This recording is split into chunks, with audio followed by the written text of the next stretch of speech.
আজ থেকে শুরু হচ্ছে হিমাচল থেকে লাদাখের উদ্দেশ্যে সবচেয়ে রোমাঞ্চকর রাইড। জিসপা ছেড়ে আমি এগিয়ে চলেছি লে শহরের দিকে। সামনেই অপেক্ষা করছে সমুদ্রপৃষ্ঠ থেকে 16,000 ফিটেরও বেশি উঁচু বারালাচালা পাস। এরপর রয়েছে বিখ্যাত ঘাটা লুপস আর বিস্তীর্ণ মোড়ে প্লেন্স। তারপর রয়েছে এই রুটের সর্বোচ্চ মোটরেবল পাস টাংলাংলা। প্রতিটি বাঘ, প্রতিটি পাহাড় আর প্রতিটি কিলোমিটার নিয়ে আসবে এক নতুন অভিজ্ঞতা। তাহলে শুরু করা যাক আজকের এই রোমাঞ্চকর যাত্রা জিসপা টু লে। বজরঙ্গলির নাম নিয়ে বেরিয়ে গেলাম আজকের জার্নি লে। মাঝখানে অনেক বড় বড় পাস পাবো। এই জিসপার চারপাশে অনেক টেন্ট আছে। আমি একদম প্রথম দিকেই ছিলাম কারণ ওখানেই কম রেটে পেয়ে গেছিলাম। সামনেই পড়বে দারচা। দারচা এখান থেকে সম্ভবত 8 থেকে 9 কিলোমিটার মতো আছে। दारचा ब्रिज। भाई हाँ आप लोग? अच्छा अच्छा ओके बाय। হিমাচলের সব থেকে লম্বা ব্রিজ এই দারচা ব্রিজ। এই ব্রিজ যেন দুটো পৃথিবীকে আলাদা করেছে।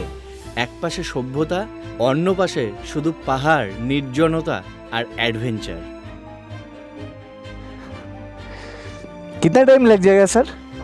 ले ले इस साइड से जाना क्या? এই রাস্তা है না? তো এখানে শুধু গাড়ির নাম্বারটা এন্ট্রি করে নিয়েছে। এইদিকে চলে গেল গণবরঞ্জন সিংকুলা আর হাতের ডান দিক দিয়ে আমি ডিরেক্ট লে চলে যাব। আজকের রাইডের প্রথম ওয়াটার ক্রসিং।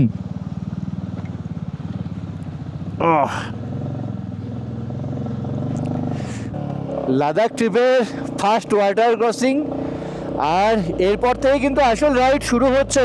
কয়েকটা বাঘ পেরোতেই চলে এলো দীপকতাল। এতক্ষণ শুধু রাস্তা দেখছিলাম, এবার চোখ আটকে গেল এই নীল জলে। আজকে 20 কিলোমিটার রাইড করে পৌঁছে গেছি দীপকতালে। এখনো লে অনেকটা পথই বাকি আছে। এরপরে পড়বে বারালাচালা পাস। পাহাড় কিন্তু পুরো গ্রিন ছিল। এতক্ষণ যে হিমালয়কে দেখছিলাম, চারপাশে ছিল সবুজ পাহাড়, গাছপালা আর নদীর সঙ্গ। কিন্তু ধীরে ধীরে চেনা দৃশ্যটা বদলে যেতে শুরু করেছে। বিশাল পাথুরে রুক্ষ পাহাড়। এখান থেকেই যেন শুরু হচ্ছে লাদাখের সেই বিখ্যাত ভূদৃশ্য, যেখানে প্রাকৃতিক সৌন্দর্য একেবারেই অন্যরকম। উপরে তো একদম কৈলাস পর্বতের মতো পর্বতটা লাগছে দেখতে, আর চারিদিকে রুক্ষ পাহাড়। বারালাচুলা আছে 21 কিলোমিটার, সারচু আছে 53 কিলোমিটার। জিংজিং বার। ও সামনের পাহাড়টা কি ভাই! সামনে পাহাড়টা দেখতে সত্যি অসাধারণ লাগছে। এখন কিন্তু ঠান্ডা লাগছে। অল্টিটিউড এখন গেইন করতে শুরু করে দিয়েছি।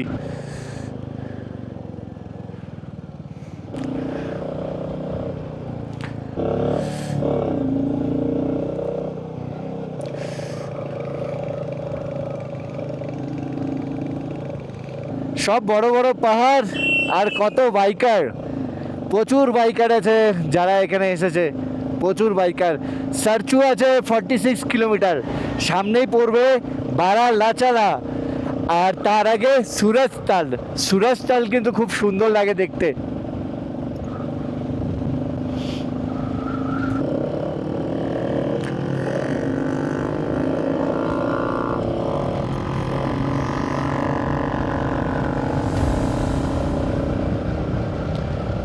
এখন ধীরে ধীরে এগিয়ে চলেছে সুরজতালের দিকে। এই রাস্তার সবচেয়ে সুন্দর দিক হলো যত সামনে এগোচ্ছি ততই বদলে যেতে আছে রাস্তার দৃশ্য। রাস্তার দুপাশে মাথা উঁচু করে দাঁড়িয়ে আছে বিশাল পাহাড়, মাঝে মাঝে আঁকাবাঁকা রাস্তা আর বরফ। উচ্চতা বাড়ার সঙ্গে সঙ্গে গাছপালা প্রায় হারিয়েই গেছে। চারিদিকে শুধু আছে খাড়া পাথুরে পাহাড় আর হিমালয়ের রুক্ষ সৌন্দর্য। এই পুরো রুটটাই লে মানালি হাইওয়ের অন্যতম আকর্ষণ। পুরো বরফের চাদর ওপর থেকে নেমে এসেছে।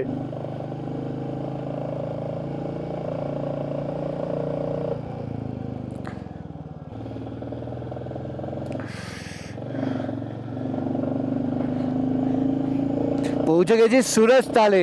এই সাদা সাদা রুক্ষ পাহাড়ের মাঝখানে একটা নীল রঙের হ্রদ। সত্যি দেখতে অসাধারণ লাগছে। এখানে একটা ড্রোন ফ্লাই তো করতেই হবে।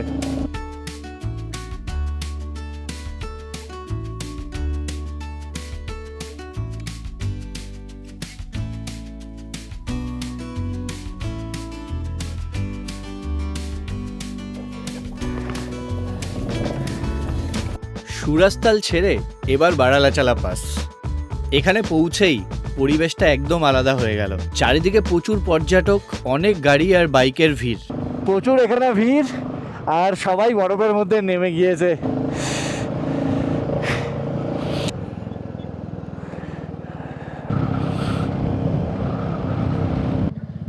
বারালাচালা পেরিয়ে কিছুটা এগোলেই রাস্তার পাশে দেখা মিলবে ভরতপুরের। এরপরে রয়েছে পরপর দুটি চেকপোস্ট, একটি হিমাচল প্রদেশের আরেকটি লাদাখের। এখান থেকে ধীরে ধীরে শুরু হয় লাদাখের রাস্তা। লাদাখের প্রথম গ্রামে চলে এসেছি, সারচুতে। হিমাচল থেকে আসলে প্রথমে সারচুই পড়ে, আর সারচুতে এসেই লাঞ্চ করে নেব। অনেকগুলো হাই পাস পার করতে হবে, তার আগে হালকা একটু খেয়ে দে রেস্ট নিয়ে আবার রাইড শুরু করবো। নন স্টপ রাইড চলবে। সারচু ছেড়ে এবার শুরু হলো বিখ্যাত ঘাটা লুপস। টানা 21টি হেয়ারপিন বেন্ড পার করে ধীরে ধীরে উঠতে হবে আরো উঁচুতে। এই জলের বোতলগুলো দেখছো, এটা নিয়ে একটা গল্প আছে। এখানে রাস্তার ধারে অনেক জলের বোতল পড়ে থাকতে দেখা যায়। স্থানীয়দের মধ্যে প্রচলিত একটি বিশ্বাস আছে, এখানে এক ট্রাক ড্রাইভার দুর্ঘটনায় মারা গেছিল, আর তার আত্মার শান্তির কামনার জন্যই এখানে সবাই জলের বোতল রেখে যান। সত্য মিথ্যা যাই হোক, এই ঘটনা ঘাটা লুপসকে আজও রহস্যময় করে রেখেছে। ট্রাকটা কিভাবে অ্যাক্সিডেন্ট করেছে।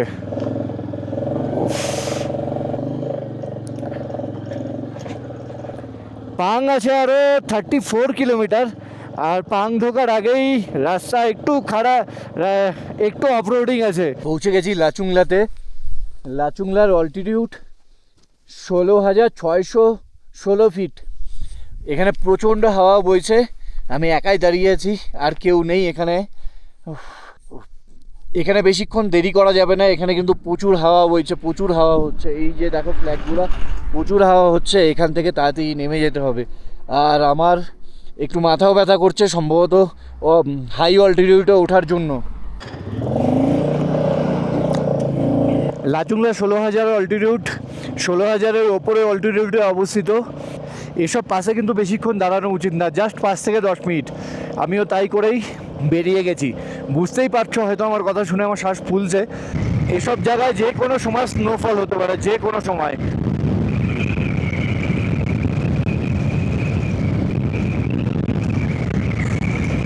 জাস্ট কেবলই বললাম স্নোফল হতে পারে, আর স্নোফল শুরু হয়ে গেছে। সামনে পাং গিয়ে পৌঁছোই, পাং পৌঁছানোর পরও যদি এরকম স্নোফল হতেই থাকে তাহলে পাঙে আজকে স্টে করে যাব। সামনে আকাশটা থাকো পুরো মেঘে ভর্তি। পাং এখনও আছে 14 কিলোমিটার, আর অনবরত স্নোফল হয়েই চলেছে।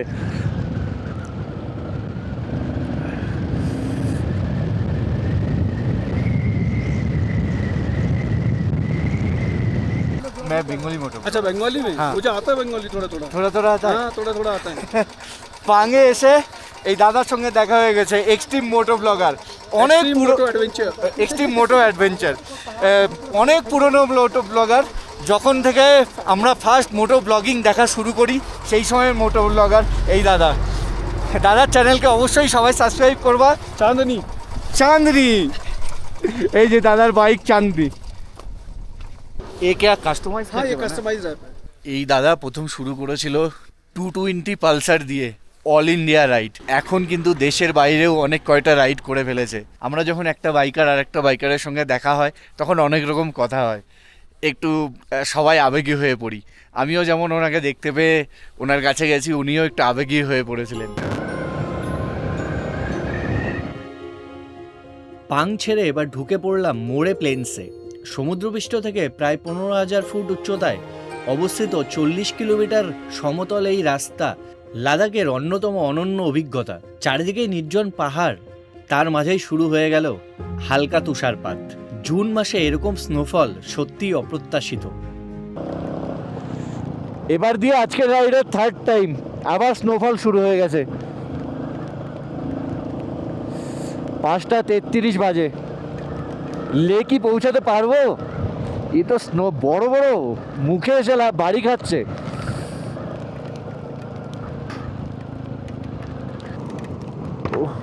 হেলমেটের ভাইজারটাকে ঠিক করে রাখি, কারণ একদম চোখে মুখে এসে বাড়ি খাচ্ছে, একদম পাথরের মতো এসে পড়ছে।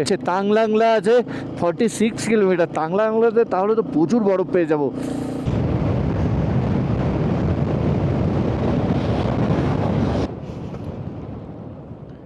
आप पैदल चल रहे हो? कितना, कहाँ से? यूपी से? ओके। क्या चैनल है आपका? तबीयत खराब है क्या? थोड़ा रेस्ट ले लेते कहीं पे। সত্যি লোকটাকে দেখে মনে হচ্ছিল শরীর খারাপ, বললো জুকাম হ্যাঁ।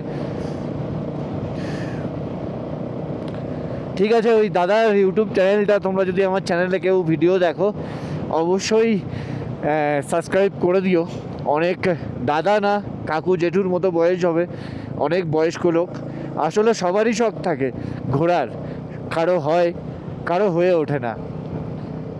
হয়তো ওনার লাস্ট বয়সে এসে মনে হয়েছে যে পায়ে হেঁটেই লাদাখ যাব, অল ইন্ডিয়া ট্যুর করব।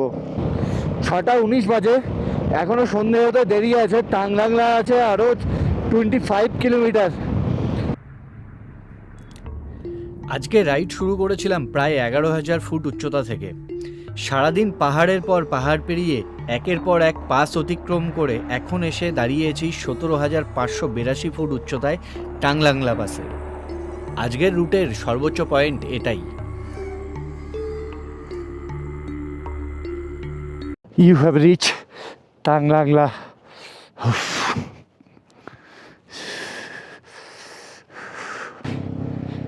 একটু সময় দাঁড়িয়েছিলাম, একটু হাঁটাহাঁটি করেছি ছবি তোলার জন্য, ভিডিও করার জন্য।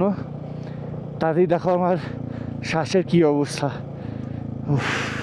টাংলাংলাতেই স্নোফল পাওয়ার কথা ছিল, কিন্তু এখানেই আমরা স্নোফল না পেয়ে সামনেই আগে পেয়ে গেছিলাম।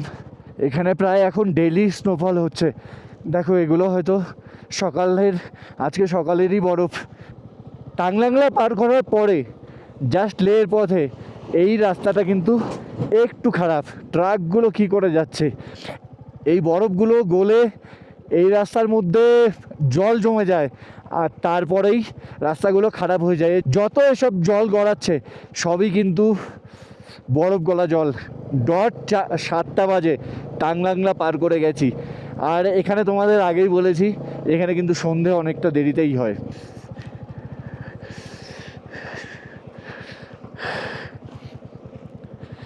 জাস্ট এখানে রাস্তা খুব খারাপ।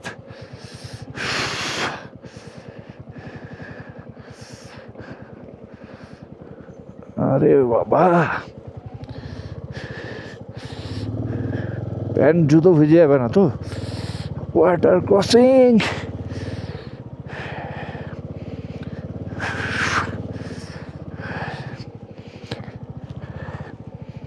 এখানে রোড কন্ডিশন খুব খারাপ, খুবই খারাপ। এই গাড়ির চাকাটা দেখে দেখে যেতে হবে, কারণ আমার মেটিওরের গ্রাউন্ড ক্লিয়ারেন্স খুব বেশি ভালো না।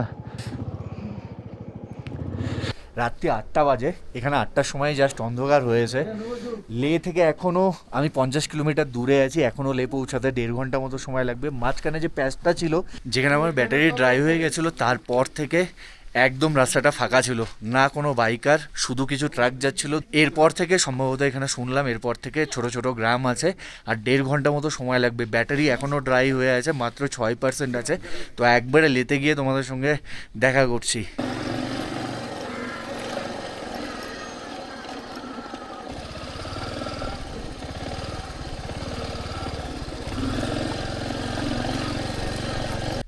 কালকে সকালেই রওনা দেবো নুব্রা ভ্যালির দিকে, আর মাঝখানে পড়বে মাইটি খারদুংলা পাস ক্রস করব, ক্রস করে তারপরে নুব্রা ভ্যালির দিকে।